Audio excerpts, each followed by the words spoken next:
Hi అండి, అందరికీ నమస్తే. నేను మీ సునీల్ మద్దాల. వంగవీటి రాధా జనసేనలో చేరబోతున్నారా? ఇదే ప్రస్తుతానికి హాట్ టాపిక్ అండి. చాలా మట్టుకి చాలా ఛానల్స్ ఇది నడుస్తుంది. వంగవీటి రాధా గారు జనసేనలో చేరుతున్నారా లేదా అనేది చాలా మంది మాట్లాడుకున్నాడు అనమాట. ఏమనండి చెప్పలేం. రాజకీయం ఏమైనా జరగవచ్చు, ఎలాగైనా మారచ్చు, ఎటైనా తిరగవచ్చు, చెప్పలేం. కాబట్టి వంగవీటి రాధా ఎందుకని జనసేనలో చేరబోతున్నారనే ఆసక్తికరమైన చర్చ ఎందుకు నడుస్తున్నారంటే కనుక నాదెండ్ల మనోహర్ గారితో జనసేన ఆఫీసులోనే వంగవీటి రాధా గారు కలిసి కొన్ని చర్చలు అయితే కనుక నిర్వహించడం జరిగింది. వాస్తవం అది. కాబట్టి వాళ్ళు మాట్లాడుకున్న మాటలు ఏంటంటే కనుక, అంటే ఆయన చెప్పేది ఏంటంటే కనుక, వంగవీటి రాధా నేనైతే ప్రత్యక్ష రాజకీయాల్లో మాత్రం పాల్గొలేను, ప్రత్యక్ష రాజకీయాల్లో నేనైతే ఉండదలుచుకోలేదు అని అయితే మాట్లాడుతున్నారు. కానీ ఇలాంటి కొన్ని చర్చల ద్వారా ఇలాంటి కొంతమందిని కలిసినప్పుడు కొన్ని రకాలైన ఆసక్తికరమైన చర్చలు అయితే కనుక రేగుతాయి. ఏంటనేది మనం తెలుసుకునే ముందు ప్లీజ్ మర్చిపోవద్దు, మన రిక్వెస్ట్ ఉంది. ఏంటి ఖచ్చితంగా లైక్ చేయండి. చూసిన మీరు అందరూ కూడా లైక్ చేయడంతో పాటు ఈ వీడియో చాలా మంది షేర్ అవుతుంది, ఈ ఇన్ఫర్మేషన్ చాలా మందికి పాస్ అవుతుంది. అది నా ఉద్దేశం. మర్చిపోవద్దు. మన ఛానల్ సబ్స్క్రైబ్ చేయండి. వేరే కొత్త వాళ్ళు అయితే కనుక సబ్స్క్రైబ్ చేయండి. ఆల్రెడీ సబ్స్క్రైబ్ చేసిన వాళ్ళైతే పాత వాళ్ళతో సబ్స్క్రైబ్ చేయించండి, వేరే వాళ్ళతోటి. ఓకే, చూస్తున్న మీరు అందరూ కూడా 100% లైక్ చేయడం మర్చిపోవద్దు. వంగవీటి రాధా గారు జనసేనలో చేరబోతున్నారు అని అనడానికి ఒక 70% అయితే కనుక ఆస్కారం ఉంది. ఎందుకంటే కనుక ఆల్రెడీ తన సామాజిక వర్గం ఏదైతే ఉందో 100% జనసేనకి కొంచెం తన సిద్ధాంతాలకి కొంచెం దగ్గరగా ఉండడంతో అందువల్లనే నాదెండ్ల మనోహర్ గారితో మాట్లాడటం జరిగింది. అందువల్ల నాదెండ్ల మనోహర్ గారితో సంప్రదింపులు జరపడం జరిగింది అనేది చాలా మంది అయితే మాట్లాడుకున్నారు. ఏది ఏమైనప్పటికీ నాదెండ్ల మనోహర్ గారు వైసీపీలోకి వెళ్తారా, జనసేనలోకి వెళ్తారా, టీడీపీలోకి వెళ్తారా, దేంట్లోకి వెళ్తారా ఎవరికి అర్థం కాని పరిస్థితి. ఎందుకంటే ఆల్రెడీ చాలా మంది అయితే కనుక ఆయన సంప్రదించారు. ఒక్కసారి ఆయన గురించి ఒకసారి చూద్దాం. ఎందుకంటే వస్తే కనుక అవనగడ్డ నుంచి జనసేన తరపున పోటీ చేస్తారని ప్రచారం ఎక్కువగా ఉంది.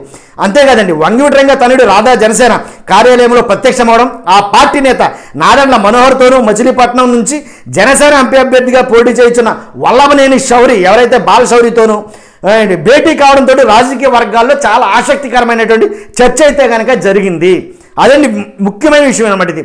కాబట్టి ఎప్పుడైతే భేటీ జరిగిందో ఆటోమేటిక్ చర్చకి తెరతీసినట్టే. 2019 ఎన్నికలకు ముందు వంగవీటి రాధా వైసీపీ నుంచి టీడీపీలో చేరారు 2019లోనండి.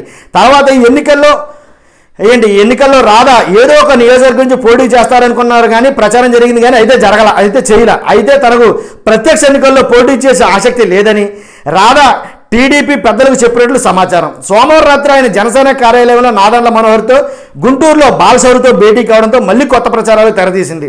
రాధా జనసేనలో చేరి అవనగడ్డ నుంచి పోటీ చేస్తారంటూ ప్రచారం జరుగుతుంది. అయితే రాధా సన్నిహితులు ఆ ప్రచారాన్ని ఖండిస్తున్నారు. మరోవైపు జనసేన ఖాతాలో ఉన్న అవనగడ్డ నుంచి పోటీ చేసేందుకు ఇప్పటికే ప్రముఖ వ్యాపారవేత్త విక్కుర్తి శ్రీనివాస్ రేసులో ఉన్నారు. గత కొంతకాలంగా నియోజకవర్గంలో టీడీపీ జనసేన నాయకులతో ఆత్మీయ సమావేశాలు నిర్వహిస్తూ తనకు సహకరించాలని కోరుతున్నారు. అవనగడ్డ జనసేన ఖాతాలకు వెళ్తున్నట్లు ప్రచారం జరుగుతుండడంతో టీడీపీ ఇన్ఛార్జిగా ఉన్న మండలి బుద్ధప్రసాద్కు టికెట్ కేటాయించే పరిస్థితి లేదని చర్చ నడుస్తుంది. మరోపక్క బుద్ధప్రసాద్ను జనసేనలో పంపి ఆ పార్టీ టికెట్పై పోటీ చేయించే అంశంపై టీడీపీ జనసేన పెద్దలు మల్లగొలలో పడుతున్నారు. 1-2 రోజుల్లో అభ్యర్థి ఎవరు పోటీ చేస్తారనే దాని మీద అంశం వస్తుంది. కానీ ఇక్కడ ఇంకో విషయం గమనించాలండి. మండలి బుద్ధప్రసాద్ ఎవరైతే ఉన్నారో టీడీపీలో టికెట్ లేదనేసరికి అక్కడ చాలా చర్చ అయితే కనుక నడుస్తుంది. ఇది మాత్రం వాస్తవం. కాబట్టి టికెట్ ఇవ్వకపోతే కనుక మండలి బుద్ధప్రసాద్ మళ్ళీ వైసీపీలో చేరతారు అవసరమైతే అనేది భయంకరమైన టాక్ నడుస్తుంది.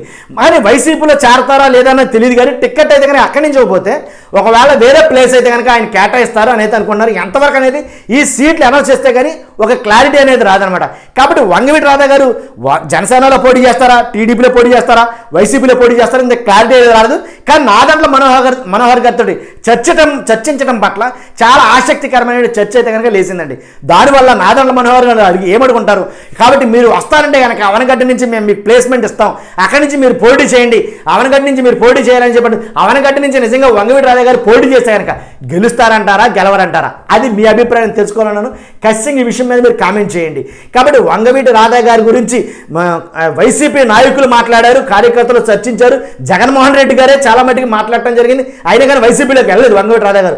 అలాగే టీడీపీ నాయకులు కూడా చాలా మట్టి సంప్రదింపులు జరిపారు. అలాగే చంద్రబాబు నాయుడు గారి దగ్గర నుంచి కూడా చాలా మాటలైతే కనుక వెళ్ళి, కానీ ఎందుకనో మరి అంత ఆసక్తి చూపకపోవడంతో వైసీపీ టీడీపీలో ఆసక్తి చూడకూడదు.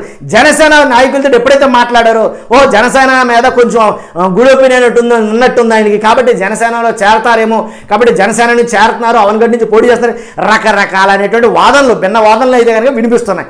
ఏదేమైనప్పటికీ వంగవీటి రాధా గారి రాజకీయ ఏదైతే ఎక్కడి నుంచి అయితే ఒకవేళ పోటీ చేస్తే కనుక, ప్రత్యక్ష రాజకీయాల్లో పాల్గొంటే కనుక ఆ రాజకీయ ముఖచిత్రం మారచ్చు. ఏ నియోజకవర్గం నుంచి పోటీ చేస్తే ఆ నియోజకవర్గం నుంచి వంగవీటి రాధా గారు బంపర్ మెజార్టీతో గెలిచే అవకాశాలు అయితే ఉన్నాయి. కాబట్టి చూస్తున్న మీరు అందరూ కూడా మర్చిపోద్దు, లైక్ చేయండి, కామెంట్ చేయండి, సబ్స్క్రైబ్ చేయండి, షేర్ చేయండి. Thank you very much.